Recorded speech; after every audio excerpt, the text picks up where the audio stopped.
of ironic, isn't it?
Talking to me?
When immigrant rights are under attack, what do we do? Stand up, fight back. When immigrant rights are under attack, what do we do? Stand up, fight back. When immigrant rights are under attack, what do we do? Stand up, fight back.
Neighbors are under attack.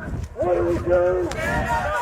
When Somalis are under attack, what do we do? When our neighbors are under attack, what do we do? Stand up, fight back! What do we do? Stand up, fight back! What do we do? Stand up, fight back! What do we do? Stand up, fight back! Woo!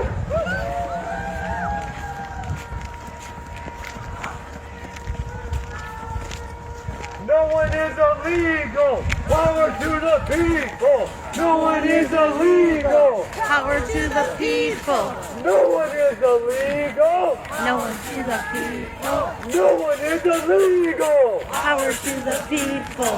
No one is illegal. No one is illegal. No one is illegal. No one is illegal. No one is illegal. No one is illegal. No one is illegal. No one is illegal. No one is illegal. No one is illegal.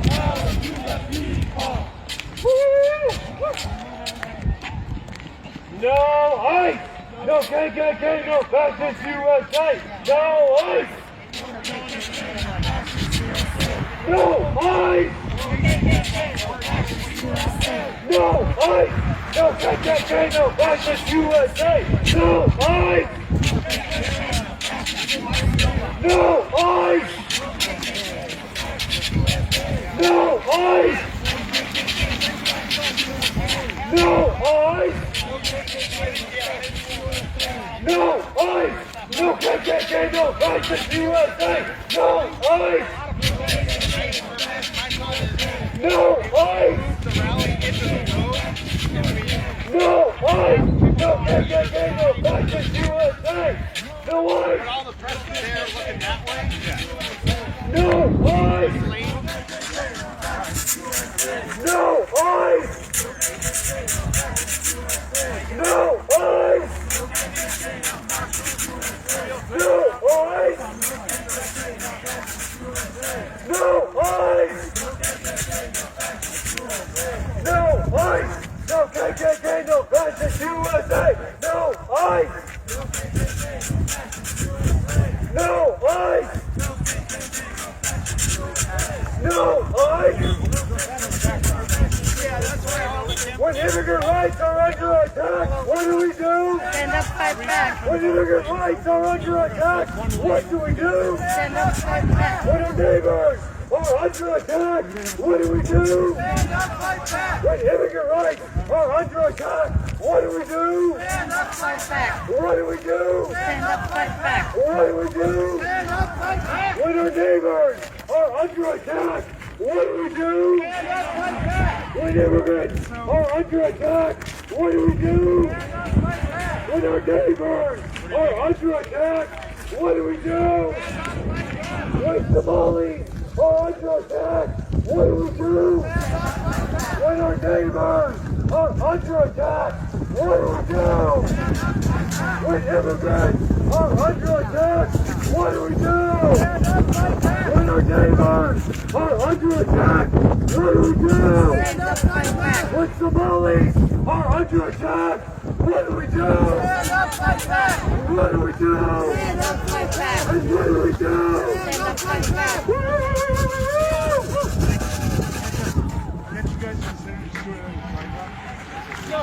Hey, move it right here. Right here, microphone. Go right here. Right here, mic. Try to stay on All right. the screen. Yeah, sounds good.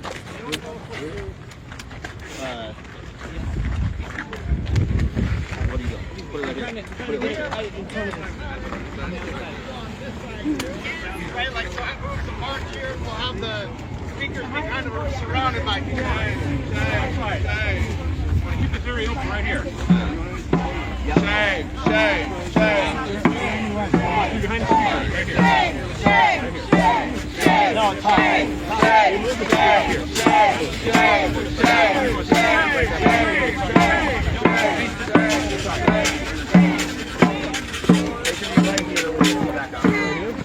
I want you right here, and I want to finish airline in the bank behind you. Okay. All right? All right. Perfect. Good. Right there. All right.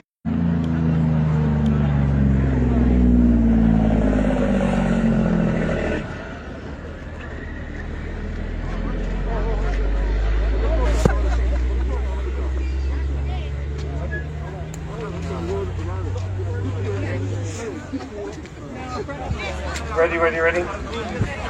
When the bigger rights are under attack, what do we do? Stand up, fight back. When our neighbors are under attack, what do we do? Stand up, fight back. When Somalis are under attack, what do we do? Stand up, fight back. And what do we do? Stand up, fight back. And what do we do? Stand up, fight back. Thank you all for coming today. My name is Jeff Paquette. I'm the internal organizing director of the mighty and scrappy Unite Here Local 17. Woo! The labor movement is proud to be here today with members of our communities to fight for immigrant workers' rights. Our union, Unite Here Local 17, and other unions at the airport, like CIO Local 26, are predominantly membered by immigrant workers. They make this airport run. They do the work that makes these airplane companies billions of dollars in profits each and every year. Immigrant workers in our unions are in a constant struggle for justice and the material gains to move themselves and their families forward. Just last week, members of our union who do food service at the airport, that work at the Chili's, that work in the main terminal food court, that work in the Minnesota Wild Bar, we're ready to go on strike to make the material gains a reality that they deserve. We are going to go on strike in the busiest travel day of the year because that's what gets the goods. When we make these corporations know that the workers can do the work and also shut it down, that's when we win. And we did win. HMS hosts caved into the workers' demands, and those workers walked away with the biggest pay increases that we have ever won in the airport. But as these airlines, again, make billions of dollars in profits each and every year, our immigrant members are struggling just for simple dignities, like affordable health care. Uber and Lyft drivers for the simple dignities of having a place to pray, of having a place to go to the bathroom while they wait for a call on their apps. That is not right. Right. And now we find out that this very airport is the site where people from the WIPA building, detainees, are taken and flown out of this terminal run by Signature Aviation to be deported to God knows where.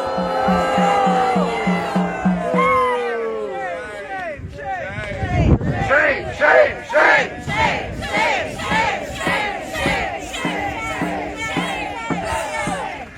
These deportations and terror in our neighborhoods are ripping families apart and doing nothing but to sow fear and anxiety in our community.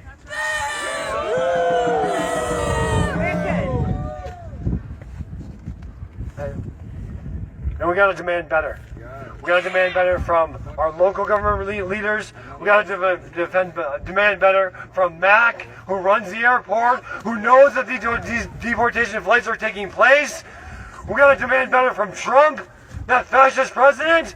We gotta demand better and tear down the entire awful ICE machine that is wreaking terror in our neighborhoods and our cities. Now, to hear a little bit more about this, we have someone from 5051 that's going to speak.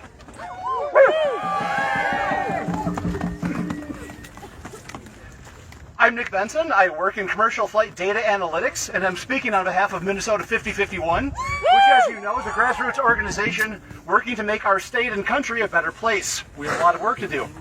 I'm a very enthusiastic aviation geek. I love coming here to take pictures of airplanes, often with one or more of my kids at my side. On a busy day with lots of interesting flights, I may make 2 or 3 trips up to the airport from my home in Burnsville, and that's not terribly unusual, at least to me. My wife rolls her eyes at me from time to time. This spring, I noticed the regular Wednesday morning deportation flight wasn't showing up on the schedule. They'd been happening here for years, but truthfully, I didn't pay much attention to them beyond a chance to catch an oddball charter airline. They were just part of the regular rhythm, heartbeat of the airport here. But like I said, it was unusual. They weren't on the day's schedule. And since looking at flight schedules is my job, I started digging and I discovered two things. First, many of the deportation flights had begun operating with a special call sign. And second, most of the deportation fleet had been added to the FAA's privacy list, which hides them from trackers like FlightAware and FlightRadar 24. Since the federal government decided they didn't want me to see these flights, naturally I felt a compulsion to take a closer look. After noticing an inbound flight on a crowdsourced flight tracker, I'd go to one of my favorite spots, the top of the parking deck over there, and I'd watch. An airplane operated by a charter airline like Global Crossing or Eastern Air Express, which are usually here to carry college athletic teams around, or Denver Air Connection, which does public flights out of MSP, would pull into the ramp here at Signature Aviation right behind us. We're tucked behind Terminal 1 and Terminal 2.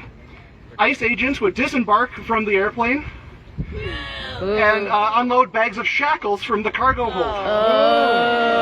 Even from a distance, this was gut-wrenching.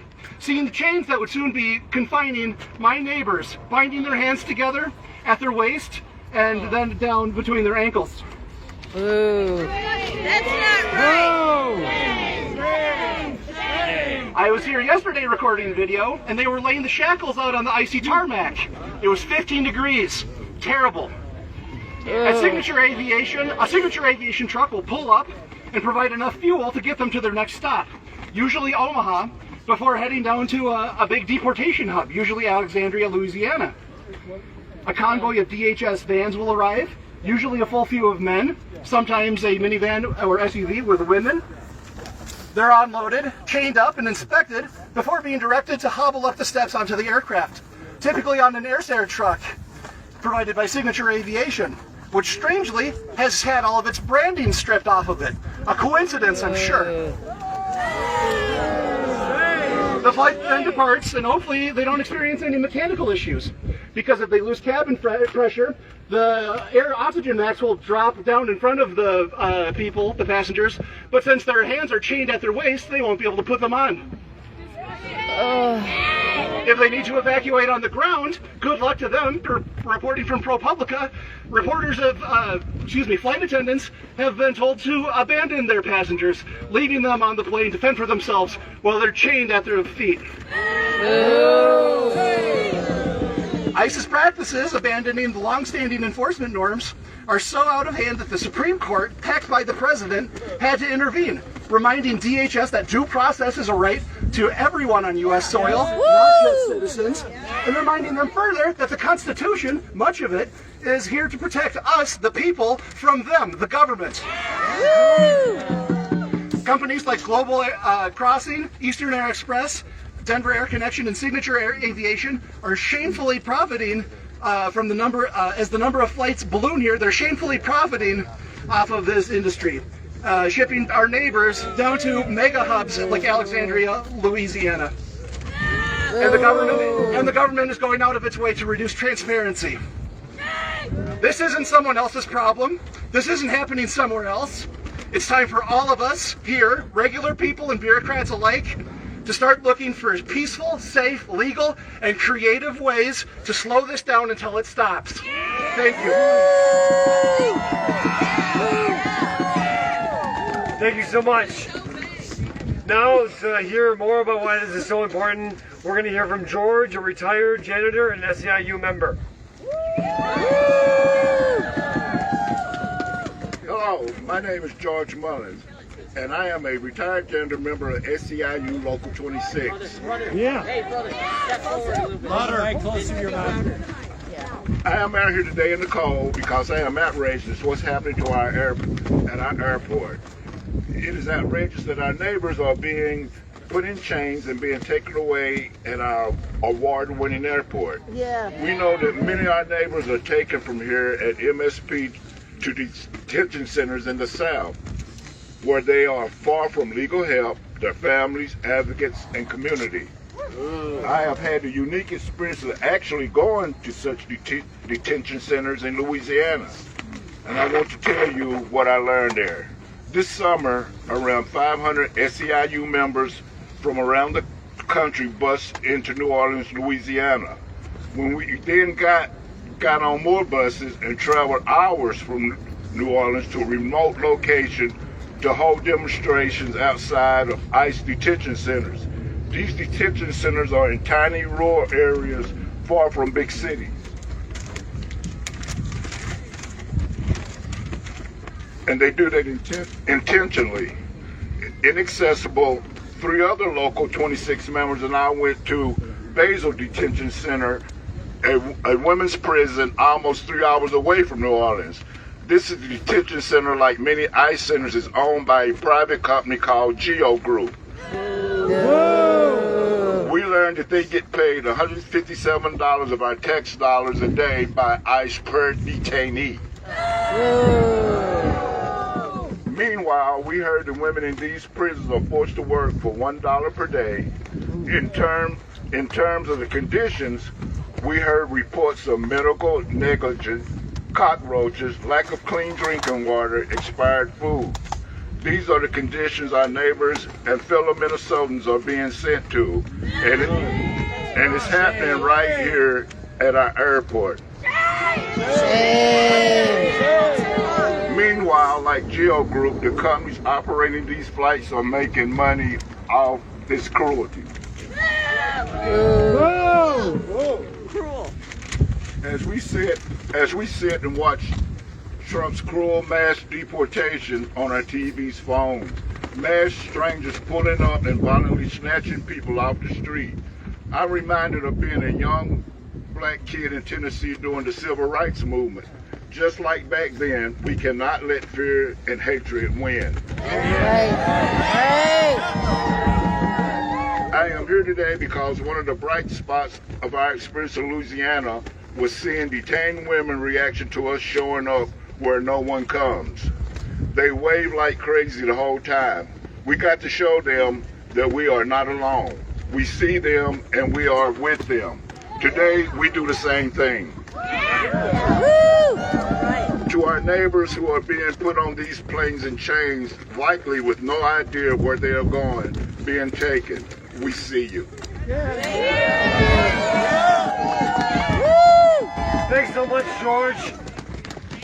Join me in sending a simple message to CIO Group and the rest of these corporate goons that are profiting from the terror in our neighborhoods. Shame!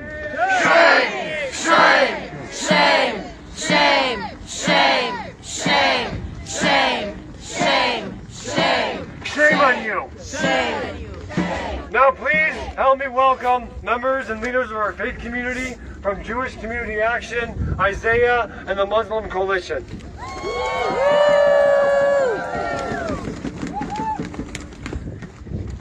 Right here. You got the other side. Thank you. Thank you so much.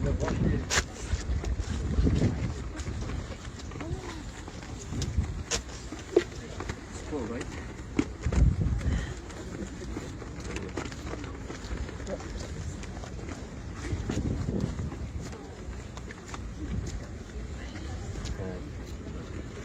That. Take your time. Here.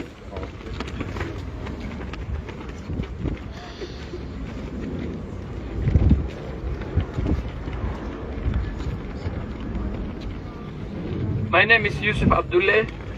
I am an imam and a faith leader of the Muslim community and the Somali community as well. And Louder. my name is Yusuf Abdullah. I am a Muslim leader, a faith leader from the Muslim Somali community. In the name of God, the most compassionate, the most merciful, my brothers, my sisters, my neighbors, peace be upon you. We stand here today as workers, organizers, families, and proud Minnesotans to defend the dignity and the humanity of all our immigrant communities.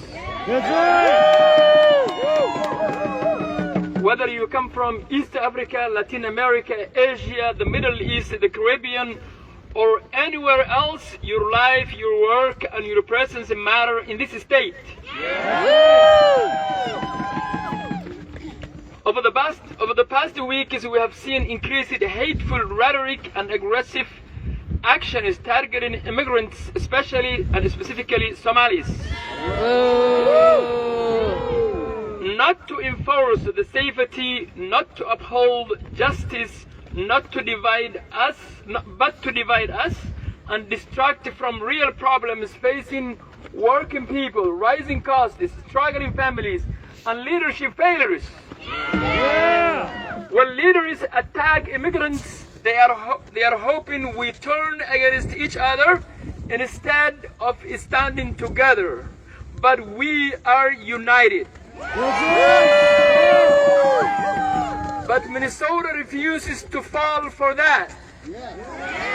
Immigrants are part of every street, every school, every union, every workplace. You hold up our airports, clean our buildings, drive our buses, care for our elders, build our homes, and serve our communities. You deserve dignity, respect, and due process. The basic right is promised in this country. Our faith teaches us that God commands justice and forbids oppression, collective punishment, fear tactics, and targeting entire communities violate our moral values and American principles.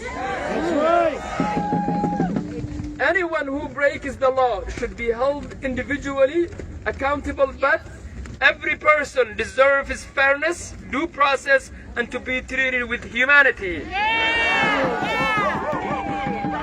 Today we say clearly, no more terrorizing families. No more raids that rip communities apart. No more airlines participating in the kidnapping and deportation of our neighbors. You cannot claim neutrality.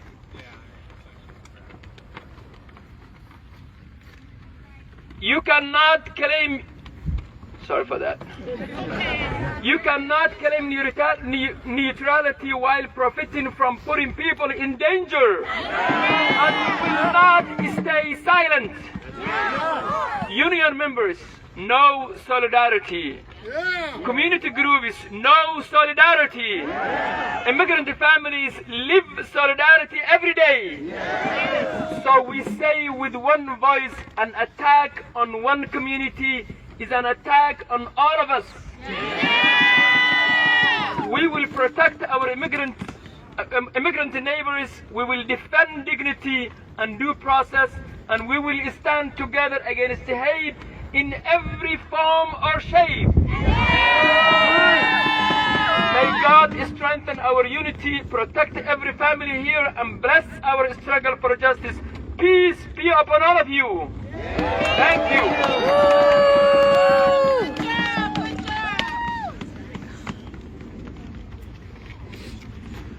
My name is Jane McBride. I pastor a First Congregational Church in Minneapolis, which is the United Church of Christ congregation. In my tradition, this is the time of Advent, the time to prepare for the coming of a holy child who shows us the face of God. This child grows up to be a man. Okay. You okay? You're okay. Here, go ahead. Yeah, she's okay. Okay. This child grows up to be a man who teaches us to live out God's values so that the world can grow to be the community that God intends, in which all people are beloved and valuable, and we treat everyone with the dignity they deserve. Now, the thing about this child is that he himself was a refugee. Shortly after his birth, his family had to flee because a corrupt regime threatened his life. Jesus knew personally the pain and the fear of being targeted and bullied and deported. Jesus shows us God's face today in our kin who are being torn from their families and homes, loaded onto planes, and disappeared without due process to unknown and dangerous places. For those of us who say that we follow Jesus, we are called to shine a light on this evil going on covertly amid the hustle and bustle of travel right here in our city. That's right. And to advocate for those facing persecution at the hands of criminal authorities and corporations acting out of greed. We will do as Jesus did.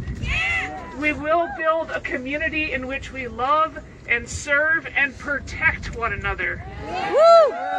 It is an honor to stand with all of you today. Thank you.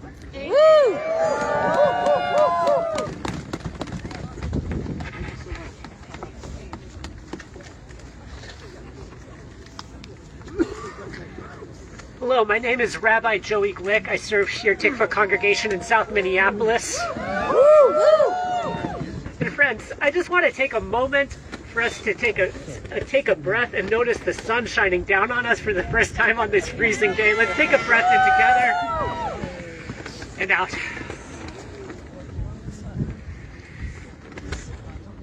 In the Mishnah, in one of the earliest layers of Jewish text, the rabbis ask a question. If you are in danger, what are you supposed to do with regards to prayer? If you're in the middle of praying and there is a danger, what do you do? And the Talmud says that if a snake winds its way around your leg, you are supposed to keep praying. You do not stop. Lo yafsik. If a king stops you in the middle of your prayer, what are you supposed to do? You should not stop praying. Friends, we are here today because when shackles wind around immigrants' legs like snakes on these flights leaving this airport, our friends, our neighbors, our family, they have chosen to not stop praying. Let's say that together. Not stop praying. When false kings yell at the city, when they yell at Somali refugees and tell them that they do not belong here, what do we do? What do? They do not stop praying. When inhuman treatment happens towards workers at this airport, when Uber drivers are not given the space to use the bathroom or to say their prayers, what do they do anyway? They do not stop praying. The Talmud leaves open, how exactly are you supposed to do this? If you are afraid of your life, how do you let those words of prayer still come to your lips? I imagine in days of old, snakes going around someone's praying's leg, them looking around, and then seeing a community of folks singing around them, singing to that snake to let go. I imagine someone having a king scream in their face and feeling the presence, the protest, the solidarity of their community around them. And that is why we are here today. When our community, when our neighbors, when our families are in a time of danger, what do? We do not stop praying. With our voices, what do? We do not stop praying. With our feet, what do? We do not stop praying. And we will let those prayers be known today. We will let those prayers be known with our voices, with our presence, with our solidarity, with our continued action. And we will continue our time now to make those prayers known by continuing to march down this way. There are ribbons that will be handed out, and I encourage folks, if you have ribbons to distribute, raise your hands. Grab a ribbon, tie it to a fence as we continue marching down.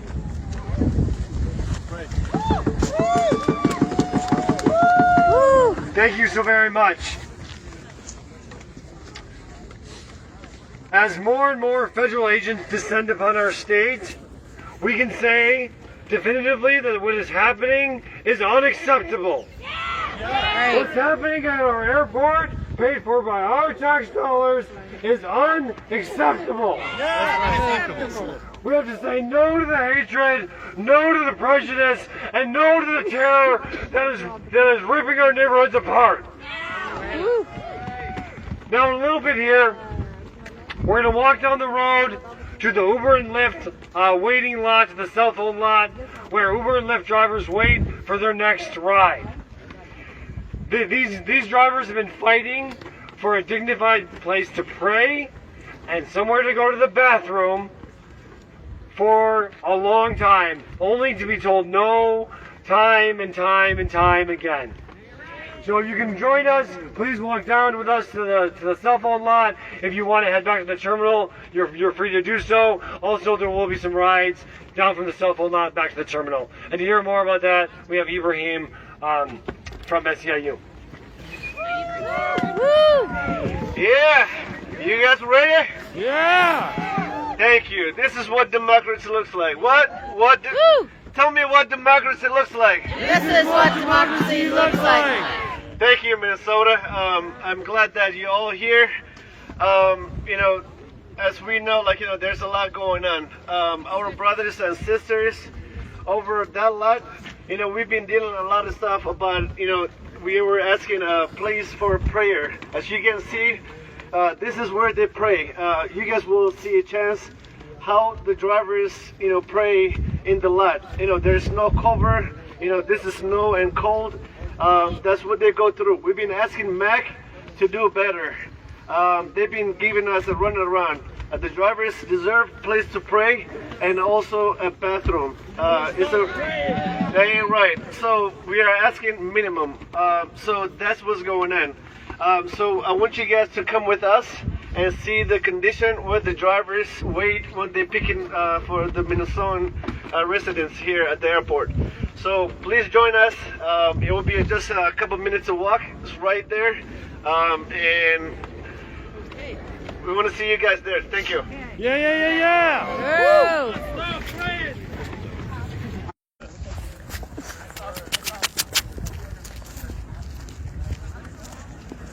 Somebody subbed in. All right. Yeah. I do this. Stop. Slow down. Speed up. All right.